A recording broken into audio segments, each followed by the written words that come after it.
माँ दुर्गा म्यूजिक आ गया मिथिलांचल में छा गया।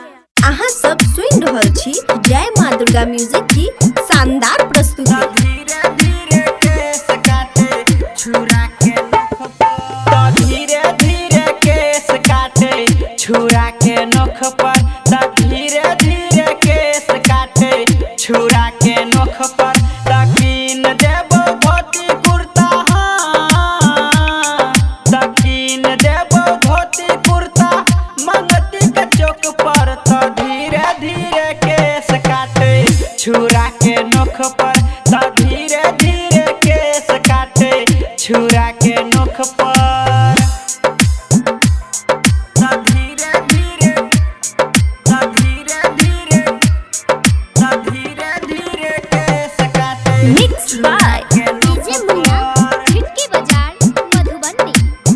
छुरा के नख पर। जय माँ दुर्गा म्यूजिक खजोली बाजार।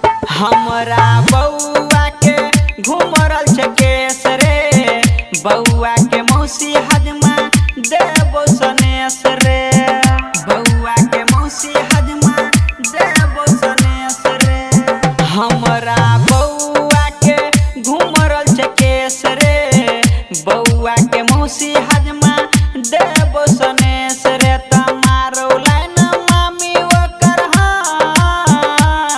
तमारो लाइन मामी ओकर चौकी पर बैठ के, तो धीरे धीरे केस काटे छुरा के नख पर, तो धीरे धीरे केस काटे छुरा के नख पर,